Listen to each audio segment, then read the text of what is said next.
Guys, we're missing something very obvious here. Taylor Nation put this only on their story, probably not to make it too obvious. Why is there another little chalkboard with erased things on it? That kind of looks like a 1/2, right? Swifties, let's work together and figure out what this means. Jason, where are you, buddy? Happy birthday. Are you stealing my swag right now? Come on now, I wore this just for you, bud. Taylor Swift just turned pop culture upside down again and somehow made it all look effortless. First up, fans are convinced she hinted at something huge brewing for June 13th, 2026, after spotting a faint, erased scribble in her Life of a Showgirl promo that supposedly reads that exact date. Wedding bells, anyone? Then, Travis Kelce proved he's the ultimate boyfriend goals by celebrating his birthday at the movies with Mama Kelce, watching Taylor's Showgirl flick, while Taylor herself dropped a blink and you'll miss it Easter egg for him in her new music video. And while Stephen A. Smith publicly backed Bad Bunny's Super Bowl halftime takeover, saying Taylor's time will come, Bunny is an international superstar next year. Super Bowl's gonna be at SoFi in La La. That's where I went to see Taylor Swift contest. some fans were too busy debating her so-called coconut bra look, even as Showgirl strutted past $33 million at the box office, leaving The Rock's Smashing Machine crawling behind at $6 million. Taylor Nation dropped a cutesy chalkboard post on Instagram to hype up the Life of a Showgirl listening party, right? All normal stuff, glitter, feathers, and enough pink lighting to blind a disco ball. But then, someone with FBI-level zoom skills noticed something odd in the corner of another chalkboard, some mysterious erased writing. And because Swifties don't sleep, the internet exploded with theories faster than you can say Easter egg. Now, some fans swear those faded letters spell out June 13. Yes, that June 13, which according to the fan-base detectives, also happens to be the rumored wedding date of Taylor and Travis. Others think they spotted KC and NY, which sounds suspiciously like the couple's love story geography. A few are convinced it says Sunday 12, meaning some kind of surprise drop is loading, while the real galaxy-brained fans believe it might be teasing another side of the album, because when it comes to Taylor, there's always another side. But let's talk about the juicy bit. Word on the pop culture streets is that this date might actually mark Tay and Trav's big day. Apparently someone from a podcast claimed they got a DM from a friend of a friend whose wedding venue in Rhode Island got snatched by a mystery celeb willing to pay for their entire wedding and honeymoon just to lock in that June 13th slot.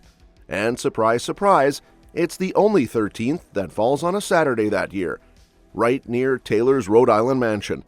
You can't make this stuff up. Meanwhile, Travis Kelce just celebrated a big one of his own, his 36th birthday, and let's just say, this man knows how to mix touchdowns with tenderness.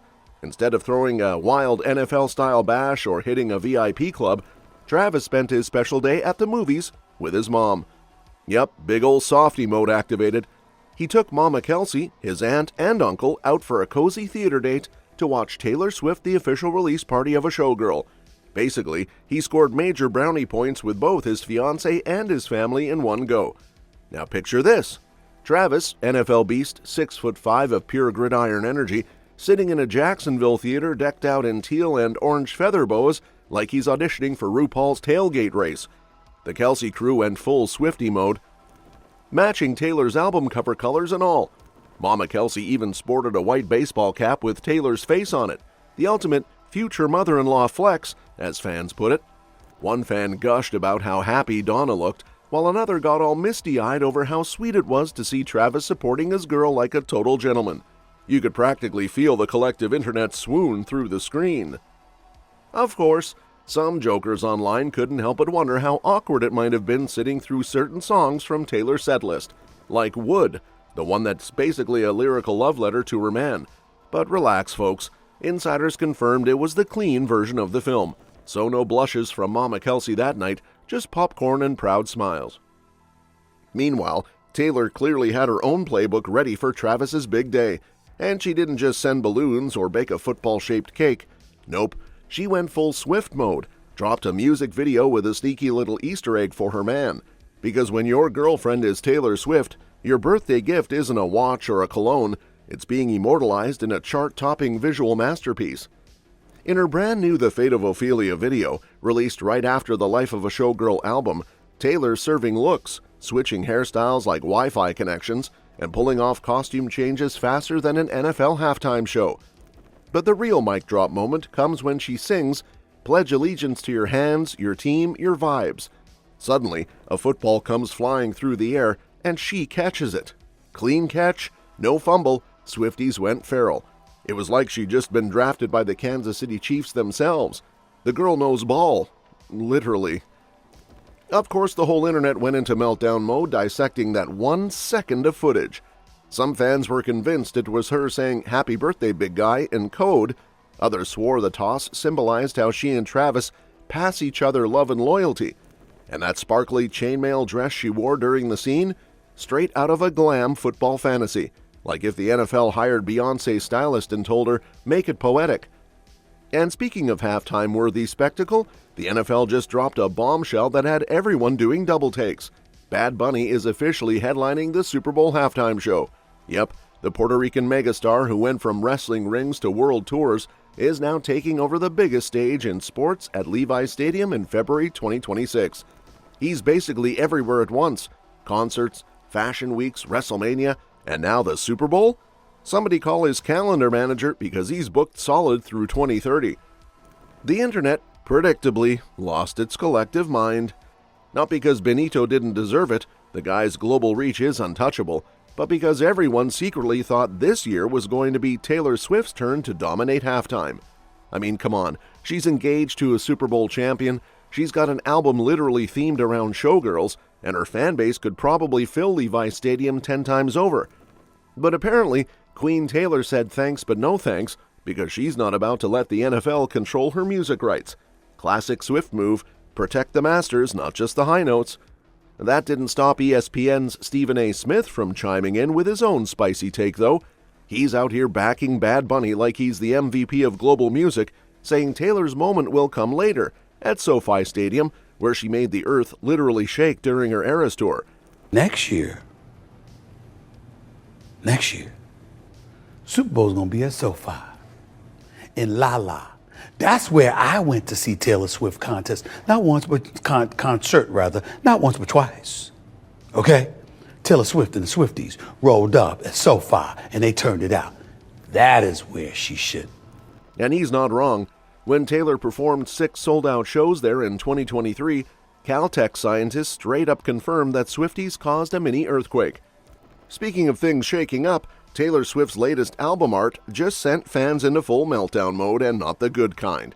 The poor girl can't seem to stop Reddit from erupting over a bra. Yep, the same fans who decode hidden Morse code in her music videos are now laser focusing on what they're calling her coconut bra catastrophe. So here's the tea. The Life of a Showgirl promo, Taylor posed in this glittery red outfit, feathers, sequins, the whole Vegas showgirl fantasy, and apparently the internet wasn't having it. Some fans said the look was giving discount Halloween costume. Others said it looked like Temu presents Showgirls 2. And a few brutal ones claimed the lighting made it look like a pizza box flyer. Harsh. Meanwhile, the Swifties who live for her aesthetic eras were collectively screaming, "Who approved this?" One particularly dramatic fan went full detective mode, listing every offense like a crime report. Bad eyeliner, tragic bangs, deadpan expression, and, the star of the trial, the so-called coconut bra. The poor top got roasted harder than Travis Kelce's opponents on game day. Another fan joked that every time they look at the picture, they notice a new problem, like it's one of those optical illusion paintings where something different pops out every time, and honestly, kind of relatable. But here's the twist. Some fans think Taylor's doing it on purpose. They're convinced she's pulling a full-blown social experiment, testing how far she can push her awkward glam aesthetic before the internet combusts. And let's be real, she does love trolling her fan base a little. Maybe the cheap styling is her way of saying, "You wanted symbolism? Here's anti-perfectionism in a coconut bra." And while the internet was still busy debating Taylor's so-called coconut couture, the box office decided to jump into the chat, and boy did it have receipts. Taylor Swift, the official release party of a showgirl, just strutted into theaters and basically told Hollywood, "Move, peasants." The movie pulled in a jaw-dropping $33 million opening weekend, and keep in mind, this wasn't even a full-blown blockbuster rollout. No Marvel-style campaign, no trailer blitz, not even a popcorn emoji tease from AMC. Just one social post from Taylor and boom, instant sellout across 3,700 theaters. The Swift economy strikes again. Think about it. Halsey tried this album-movie fusion thing and made $135K. The Weeknd gave it a shot with Hurry Up Tomorrow and landed around $3 million. Meanwhile, Taylor casually drops a film 2 weeks after announcing it and ends up with the #1 movie and the #1 album in the same weekend. Not even Prince at his purple peak pulled that off. The girl didn't just bend the rules, she set the syllabus for the next decade of entertainment marketing. And the funniest part? Most of that box office came from AMC theaters, specifically their Dine-In Disney Springs in Florida, which somehow turned into the mecca of Swiftydom, racking up nearly $100,000 in weekend sales. Meanwhile, up north, Canada held it down too. From Ottawa to Vancouver, Swifties flooded theaters like it was the Eras Tour all over again, just with more popcorn and less glitter fallout. And poor Dwayne "The Rock" Johnson, the man went from laying the smackdown in the ring to getting smacked down at the box office.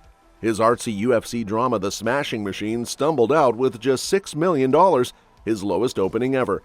Some fans joked Taylor didn't just steal his Dolby screens, she drop-kicked his entire weekend. But hey, respect where it's due, The Rock went full method, cried at Venice, got standing ovations, and still lost to a woman who filmed her movie in sequins and eyeliner. Moral of the story? Taylor Swift doesn't need marketing, she is the marketing.